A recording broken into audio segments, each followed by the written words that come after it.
E estamos de volta com o BBcast, seu podcast de automobilismo e outros nerds. No episódio de hoje vamos falar sobre a etapa de Goiânia da Stock Car. E aqui comigo eu tenho a Débora Santos Almeida. Olá, amigos, sejam bem-vindos a mais este podcast.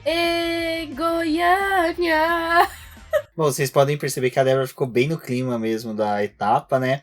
Tô quase de chapéu de cowboy, né? A botinha. Bom, mas seguindo num clima festivo, acho que o que é legal que a gente pode falar para os nossos ouvintes é que esse final de semana teve a etapa, né, dos carteiros Boletim do Paddock. Muito obrigado a todos que compareceram lá no Cartódromo Internacional San Marino em Paulínia. Foram duas corridas bem bacanas, debaixo de bastante chuva. Os releases referente às corridas serão postados durante a semana, mas no post tem o link da galeria de fotos que a Débora tirou lá da etapa, né? Ficaram umas imagens bem bacanas, bem elogiadas pelos participantes.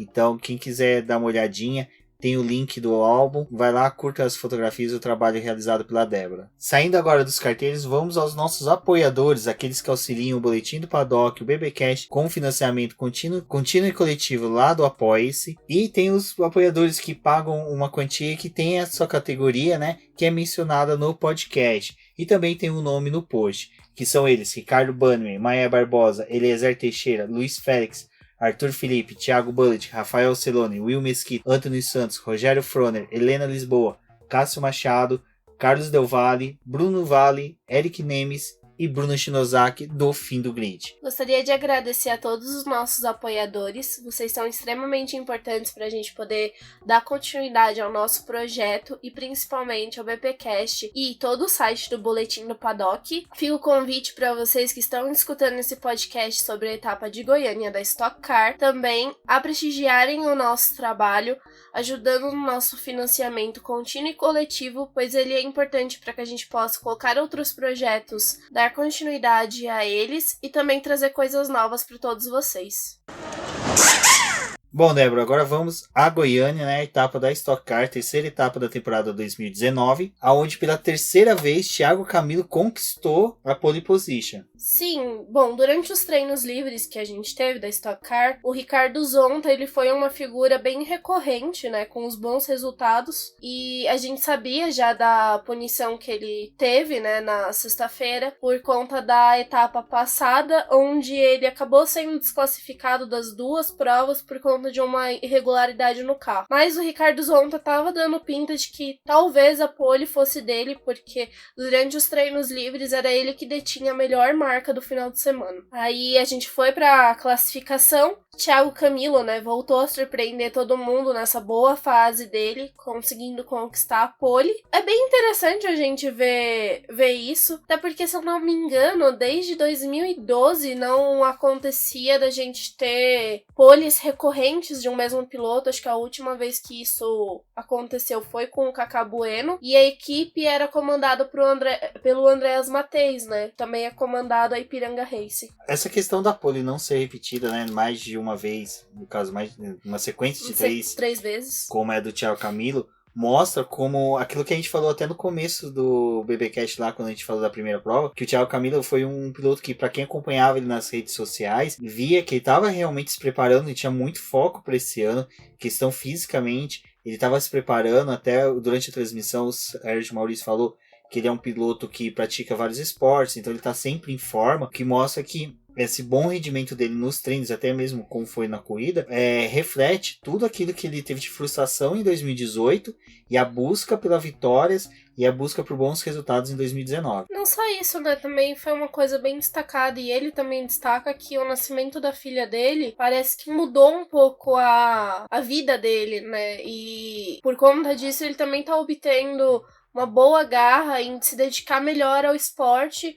e principalmente a Stock Car. Bom, mas não só isso. Durante a classificação, a gente teve o Daniel Serra em segundo, o Ricardo Zonta, então, em terceiro, o Barrichello em quarto, o Maurício, né, o Ricardo Maurício em quinto e o Max Wilson em sexto. Então, essa classificação até que segue um pouquinho dos que são os primeiros colocados, né, então mostrando que realmente, apesar da categoria, a gente pegar os tempos deles, não ficaram nenhuma distância a mais de 1,5 segundos entre o primeiro e o último colocado, mostra que realmente a briga deve ficar no campeonato entre Thiago Camilo, o Daniel Serra, o Rubinho Barrichello, até mesmo o Zonta ali buscando bons resultados. Eu acho que se não fosse a desclassificação, eu acho que ainda estaria um pouquinho mais apertado ali entre os primeiros colocados. A desclassificação que eu falo é a do Ricardo Zonta na etapa do Velocitar. Exatamente, Rubens. Eu acredito que a disputa vai ficar entre eles. Na verdade, o Rubens Barrichello, ele tá vindo em um ano bem incrível, assim. Essa tática dele, né, de permanecer na pista por mais tempo, traz um bom resultado, mas a gente vai comentar isso mais agora, que a gente vai adentrar na corrida. Bom, agora já saindo dos treinos, vamos para a primeira prova, né? Já que a Stock Car é dividido em duas provas.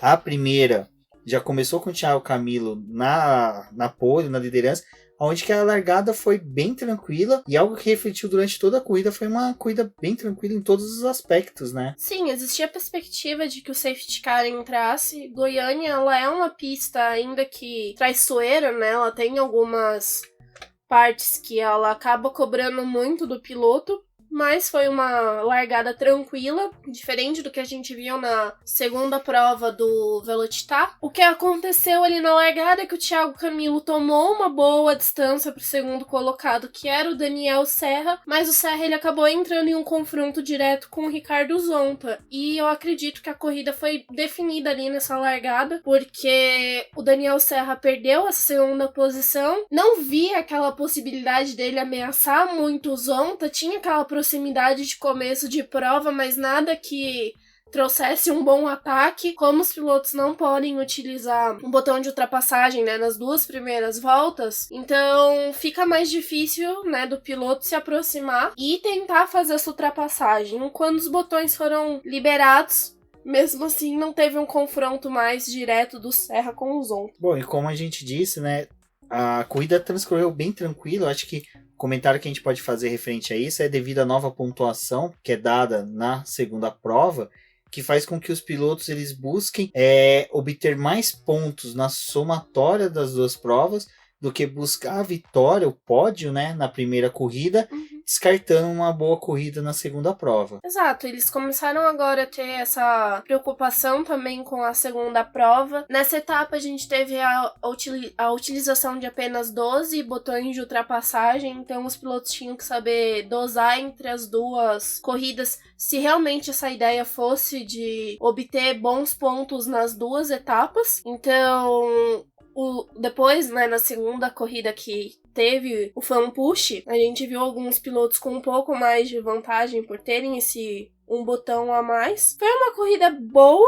tranquila. O Felipe Fraga que deu dó, porque ele acabou abandonando no começo da prova, né? Ele passou na grama, acabou juntando muito mato ali naquela grade da frente, deu sobreaquecimento no motor, e para esse motor não quebrar, ele acaba entrando em modo de segurança e ele teve que retornar pro grid, né, pros boxes, na verdade. E logo depois a gente já viu a Bia Figueiredo, que também tinha passado por isso no começo da prova, de ter extravasado os limites da pista. Ela também recolheu, eles fizeram a revisão no carro e só nas voltas finais eles voltaram para poder dar um check-up no carro, né? Participaram da segunda prova. A Bia Figueiredo, né, acabou também sendo punida no meio pro final da prova, quando identificaram que ela acabou queimando a largada, aí ela tomou 20 segundos de punição, mas como ela já tinha abandonado, esse tempo foi acrescido, né, no tempo dela. A corrida seguia tranquila, né, Débora, até a 14ª volta, que era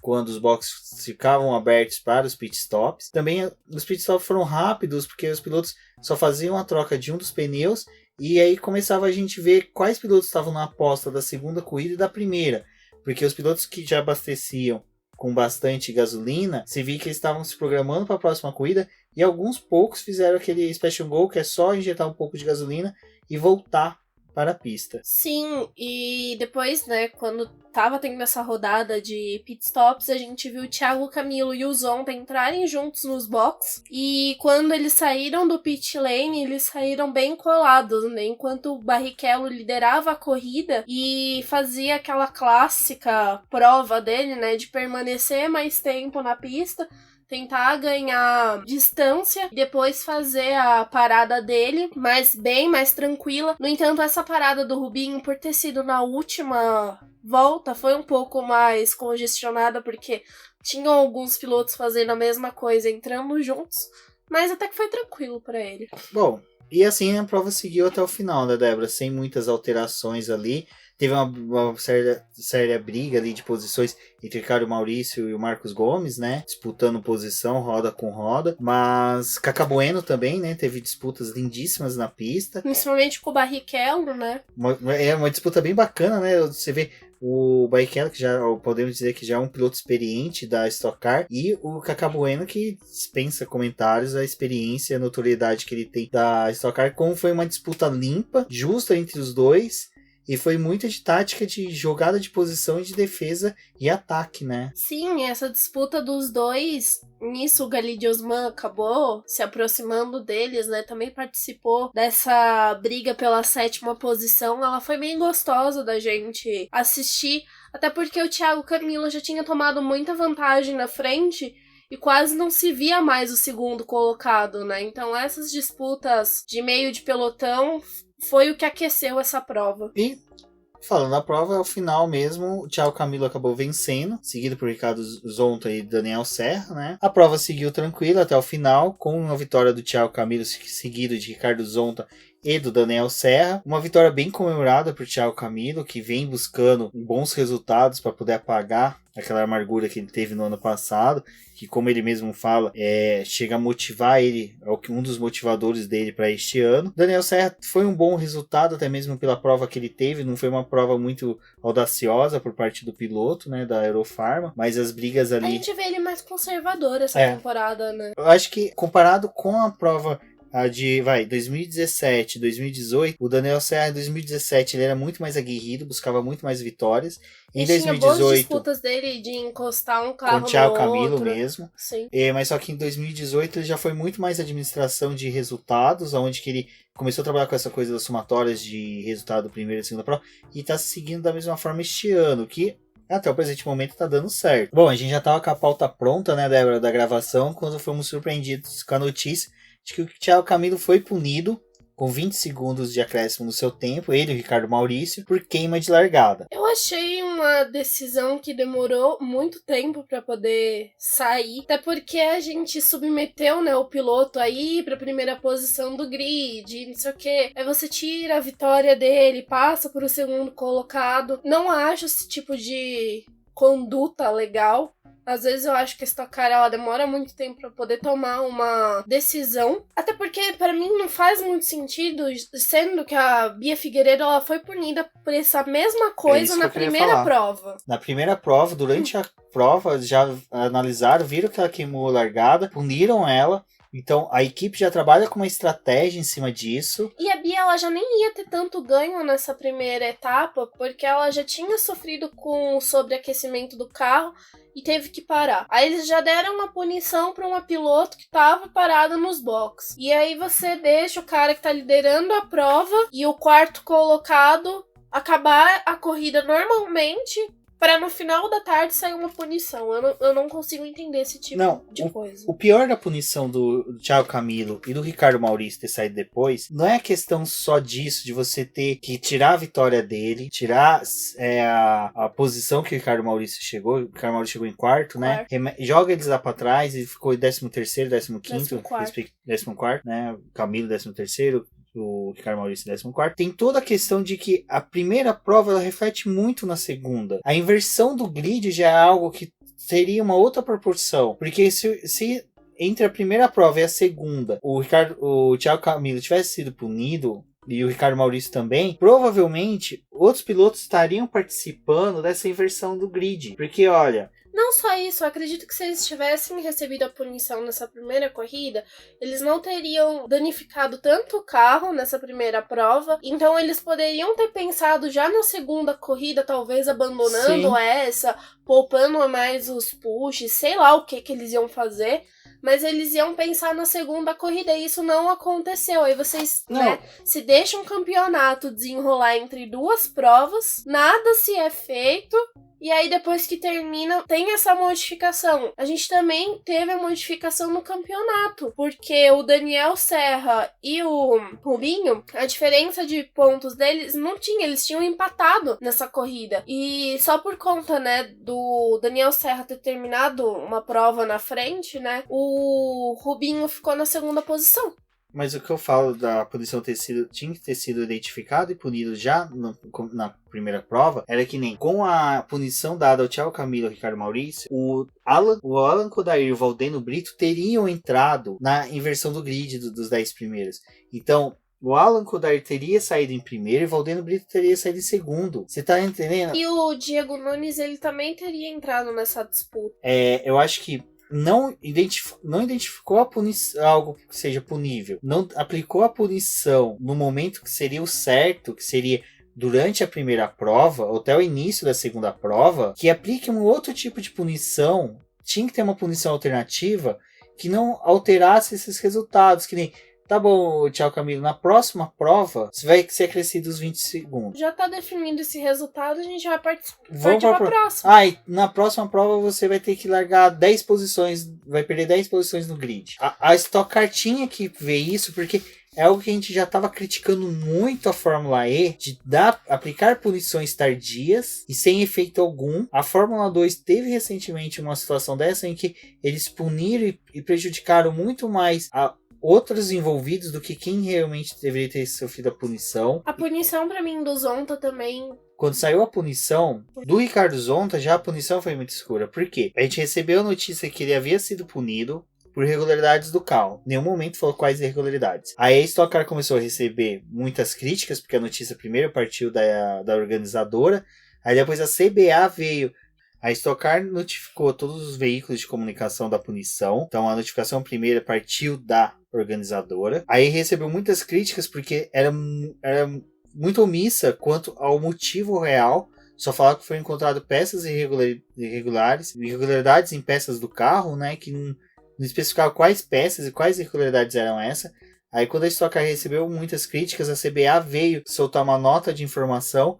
E nessa nota também não falava nada, não especificava quais eram as peças, quais eram essas irregularidades. Só fala que foi com base em um relatório que algumas peças foram tiradas para verificação e elas não estavam de acordo com o que está dentro da norma da CBA. Só que não faz muito sentido, porque demoraram 15 dias para poder dar uma posição, sendo que durante a prova, ninguém tocou no assunto de que o carro poderia ter sido verificado e que teria alguma irregularidade. E aí, desclassificaram o Zonta nas duas provas. Então, essa questão de punição, acho que também, tanto da CBA como da Stock Car, tem que ser revista para que seja um quanto mais ágil e um pouco mais transparente, porque é a mesma coisa agora do Thiago Camilo. Não foi identificado de forma visual durante a prova. Os diretores de prova estão ali justamente para isso. Eles não podem ficar morgando na posição deles, esperando alguém vir motivar eles a trabalhar. Porque sabe o que isso daí tá parecendo? Muito mais tipo,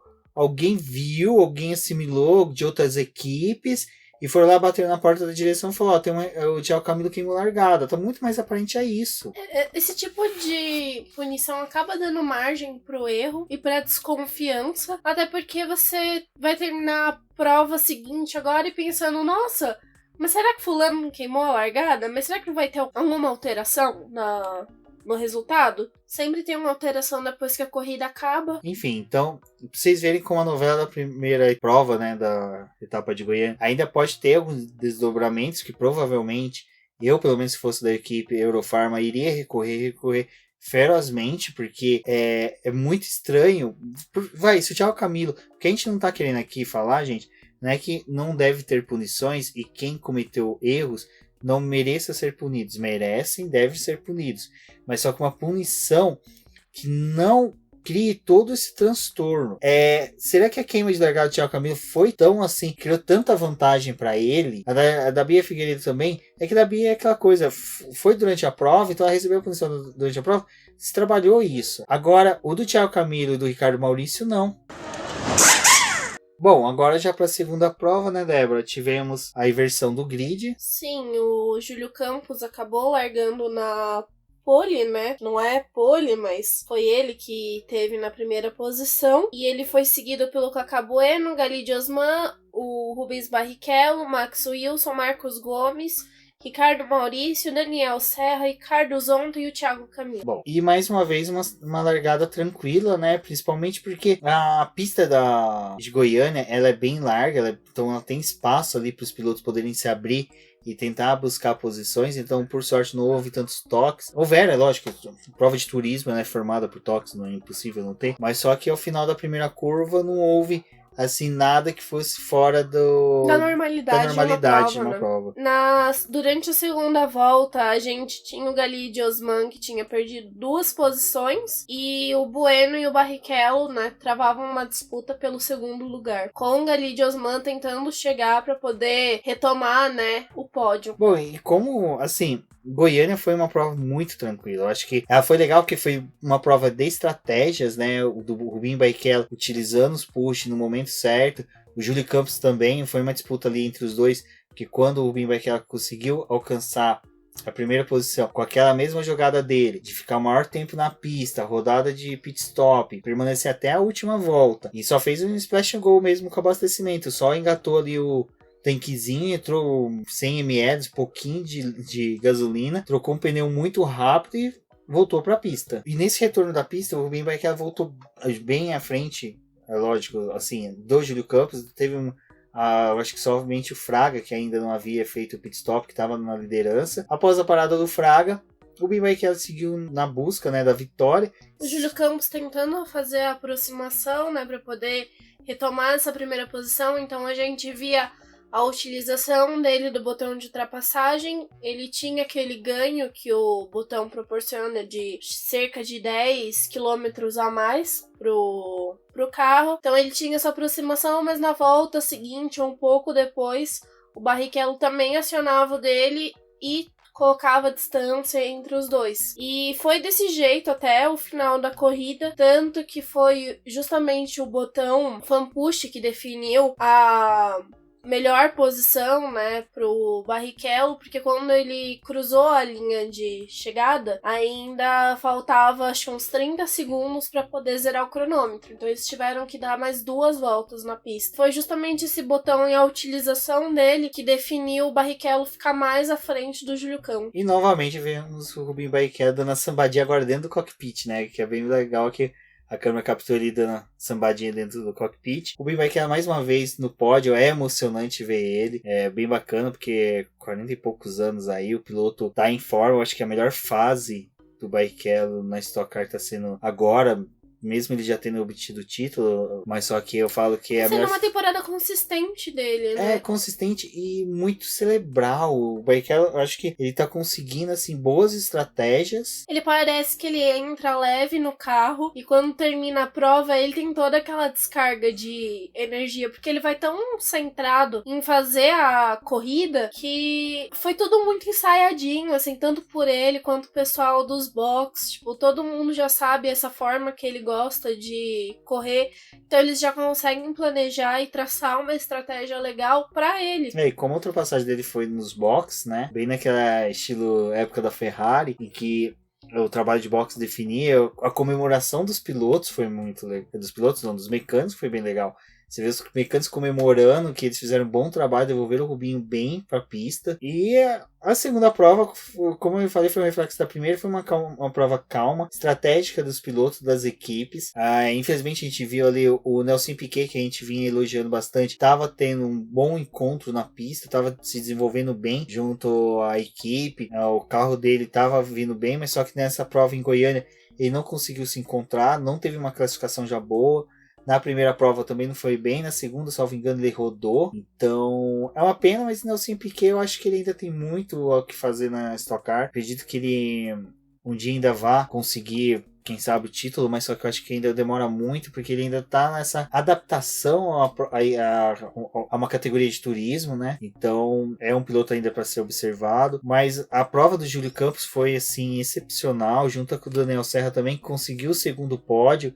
Então o Daniel Serra foi o piloto que mais pontuou no dia, né? Felipe Fraga, né, que também chegou na 8ª posição. Então foi também o resultado decorrente da primeira prova, já que ele acabou abandonando, ele tinha botões de ultrapassagem para poder fazer uma boa corrida. Ele, se eu não me engano, ele acabou largando dos box, porque ele não concluiu a primeira prova, então ele tinha esses botões para poder tentar a aproximação e foi um bom resultado para ele também. E com isso finalizamos, né, o BBcast falando sobre a etapa de Goiânia da Stock Car. Fiquem atentos que a próxima etapa em Londrina, no dia 9/6. E mais uma vez Londrina, que também é uma prova bem bacana, ela é bem técnica, então a gente...